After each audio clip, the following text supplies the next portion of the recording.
आज जो मनीषा के साथ हुआ है कल हमारी बहनें हैं। अगर लड़कियां खत्म हो गई तो कल इन किन्नरों पे भी आ जाएगी। दिन था 13 अगस्त और साल था 2025 जब हरियाणा के लाहौरू थाने में एक कॉल आती है। इससे पहले डेड बॉडी को वहाँ पे मैंने ऑन द मौके के ऊपर जाके डेड बॉडी को देखा था, जिसे सुन के पुलिस के पैरों के तले जमीन खिसक जाती है और पुलिस फौरन गाड़ी निकालकर लाहौरू के सिंघाई गांव के तरफ एक खेत में पहुंच जाती है जहां लोगों की भीड़ जमा थी। भीड़ को साइड करते हुए जब पुलिस आगे बढ़ती है तो सामने का मंजर बहुत दर्दनाक होता है, क्योंकि जमीन पर पड़ी थी एक लड़की की लाश। सबसे पहले देखा कि मनीषा का जो गला है वो कटा हुआ है,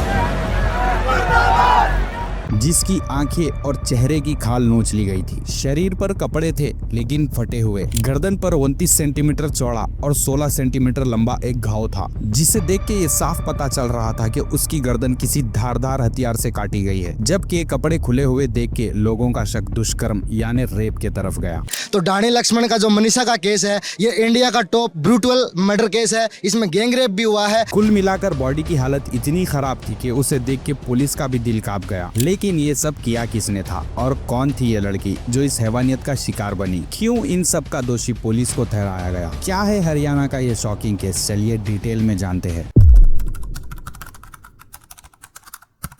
दरअसल ये स्टोरी है हरियाणा के भिवानी में रहने वाली मनीषा की, जो लाहौरू के एक प्ले स्कूल में टीचर का जॉब करती थी, लेकिन उसका सपना था नर्स बनने का, जिसे पूरा करने के लिए ही मनीषा 11 अगस्त को अपने घर से निकलती है और अपने पेरेंट्स को बताती है कि वो स्कूल में पढ़ाकर वहां से सीधा कॉलेज में नर्सिंग का फॉर्म भरने जाएगी, इसलिए उसे घर वापिस आने में लेट हो जाएगा। पेरेंट्स भी बेटी को जाने की इजाजत दे देते हैं और मनीषा खुशी खुशी घर से स्कूल की तरफ निकल जाती है। लेकिन शाम के करीब 6 बजे उसके फोन से उसके पिता यानी संजय जी को कॉल आता है, जिसे वो रिसीव तो करते हैं पर सामने से कोई आवाज नहीं आती और कॉल कट हो जाता है। ये देख के पिता बेटी को दोबारा कॉल करते हैं, पर इस बार मनीषा का फोन स्विच ऑफ आता है। 6:26 पे मेरी घंटी बजी, उसका कट गया। फिर मैंने 6:26 मतलब पूरी नहीं हुई थी, कुछ सेकंड बची हुई थी, मैंने उसके साथ अपना फोन उठाया, साथ ही साथ कॉल किया तो फोन बंद था उसका।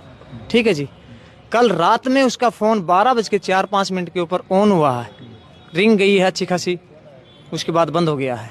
दोबारा हमने कॉल किया तो फिर स्विच ऑफ हो गया है और सुबह ये वारदात मिली गई हमें। जिसे देख पिता की धड़कनें तेज हो जाती है और जब शाम तक भी मनीषा घर नहीं आती तो ये सीधा उसके कॉलेज पहुंच जाते हैं और वहां उसकी फोटो दिखाकर बेटी की पूछताछ करते हैं, जिस पर कॉलेज स्टाफ बताता है कि यहाँ पर ऐसी कोई लड़की नहीं आई। ये देख के संजय जी तुरंत 112 पर कॉल करके पुलिस को बुलवाते हैं, ताकि पुलिस कॉलेज के सीसीटीवी कैमरों को चेक करके ये पता लगा सके कि मनीषा कितने बजे कॉलेज से बाहर निकली थी। लेकिन कॉलेज का स्टाफ बताता है कि अब तो सिक्योरिटी रूम बंद हो गया है, इसलिए आप कल ही फुटेज देख सकते हैं। ये सुन संजय जी खामोश नहीं बैठते बल्कि पुलिस की मदद लेने का फैसला लेते हैं और अगले दिन यानी 12 अगस्त को सीधा लाहौरू पुलिस स्टेशन पहुंच जाते हैं और बेटी की एफआईआर दर्ज करवाते हैं। लेकिन पुलिस ना तो इनकी रिपोर्ट लिखती है और ना ही मनीषा की गुमशुदगी पर कोई फिक्र जताती है, बल्कि पुलिस तो उल्टा मनीषा पर आरोप लगाते हुए संजय जी से कहती है कि वो किसी के साथ भाग गई होगी और शादी कर कर वापिस आ जाएगी। अपनी बेटी के लिए ऐसे घिनौने अल्फाज सुनकर संजय जी पुलिस से कहते हैं कि चाहे वो भाग ही क्यों ना गई हो,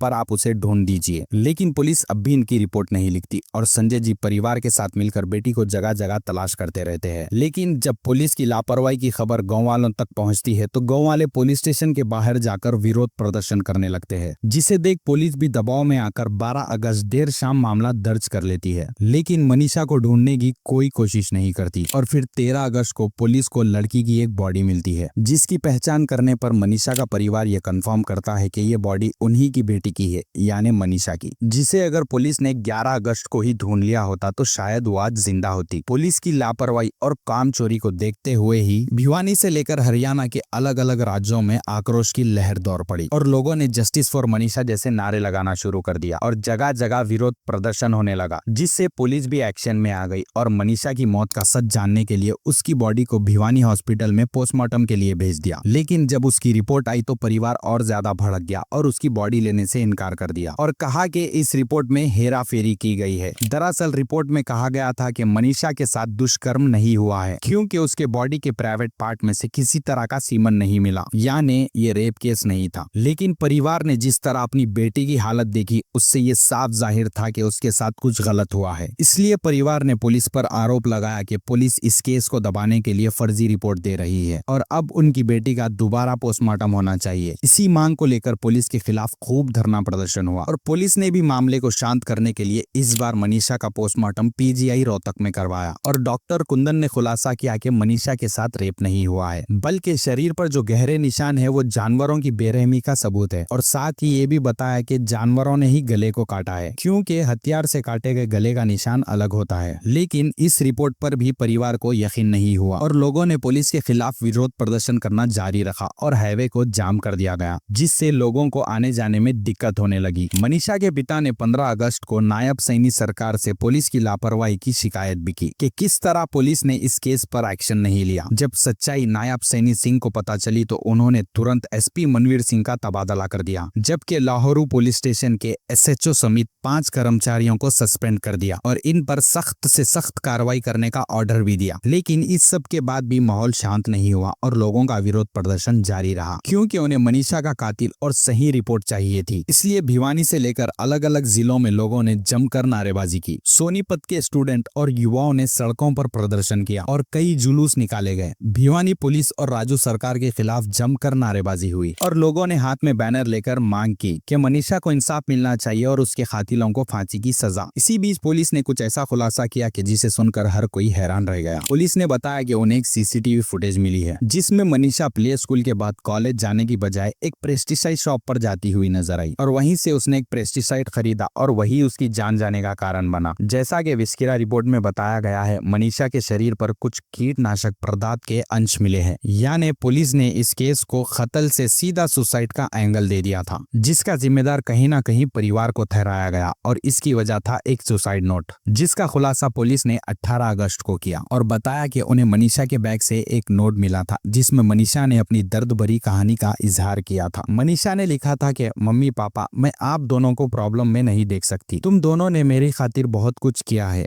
और वैसे भी सभी मेरे से दुखी थे। मैं सभी बातें सोचती हूँ और फिर भी मैं दुखी ही हूँ और ना मैं गलत थी और ना मैंने कुछ गलत किया। बस मैं आप दोनों का ड्रीम पूरा करना चाहती थी। मैं बीएससी नर्सिंग कर रही थी क्योंकि मैंने नॉर्थ सेट क्रैक किया था और एक नर्सिंग ऑफिसर बनकर मम्मी पापा का सपना पूरा करना चाहती थी, लेकिन मैं आप दोनों पर बोझ नहीं बन सकती। I am sorry mummy papa, अगर मैंने आपको कभी कुछ हर्ट किया हो तो, और तुम दोनों दुनिया के सबसे अच्छे माता पिता हो। थैंक यू मुझे ये जिंदगी देने के लिए। मम्मी और पापा, मैं आभारी हूँ कि आपने मुझे एक राजकुमारी की तरह पाला। कोई हो तो प्लीज मेरे पेरेंट्स का ख्याल रखना। इस पूरे नोट को सुनने के बाद यकीनन आपको भी यही लग रहा होगा कि मनीषा ने अपने पेरेंट्स की वजह से खुदकुशी की होगी, लेकिन ऐसा नहीं है। परिवार का ये कहना है कि उनकी बेटी इतना बड़ा कदम नहीं उठा सकती, लेकिन जब पुलिस ने इस नोट की रेटिंग को मनीषा की रियल रेटिंग से मैच किया तो वो ऑलमोस्ट सेम ही थी, जिससे ये जताने की कोशिश की गई कि मनीषा ने ही ये नोट लिखा है। लेकिन ये खुलासा करने के बाद परिवार की शक की सुई पुलिस के तरफ ही घूम गई। पूरन सिंह ने कहा कि पहले दिन ही बॉडी के पास पड़े बैग से नोट बरामद हुआ था, लेकिन पुलिस ने जांच के चलते ये बात किसी को नहीं बताई। तो इसमें सबसे बड़ा सवाल ये उठता है कि पुलिस ने 5 दिन बाद सुसाइड की बात क्यों बताई। अहम बात यह है कि पुलिस को अगर सुसाइड नोट पहले दिन ही मिला था तो उन्होंने मामले को कत्ल के रूप में क्यों दर्ज किया। इस पर आईजी साहब कोई जवाब नहीं दे पाए और पुलिस का पासा उन पर ही उल्टा पड़ गया, जबकि कुछ लोगों का ये तक कहना है कि पुलिस इस केस को दबाने के लिए उसे सुसाइड का एंगल दे रही है। इसी बीच कई और सारे सवाल उठे, जैसे पोस्टमार्टम रिपोर्ट और पुलिस ने बताया कि मनीषा के गले पर जानवरों ने काटा था, लेकिन सच में अगर जानवरों ने काटा तो सिर्फ गर्दन पर ही क्यों वार किया और क्यों शरीर के बाकी हिस्सों को सही सलामत छोड़ दिया। और सबसे बड़ी बात, अगर मनीषा ने पॉइजन पिया था तो उसके बॉडी के पास वो बॉटल क्यों नहीं मिली। ऐसे अनगिनत सवालों की गुत्थी अब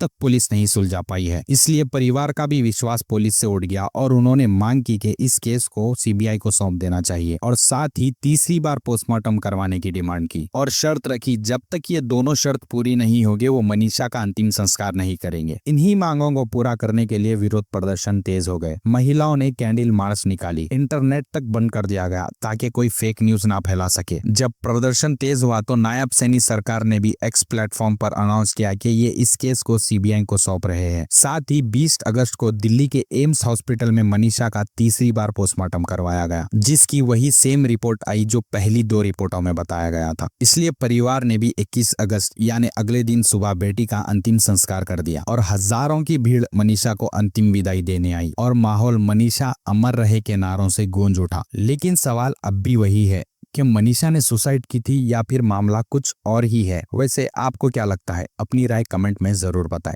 वीडियो अच्छा लगा हो तो इसे लाइक और चैनल को सब्सक्राइब कर लीजिए। तब तक के लिए बाय बाय।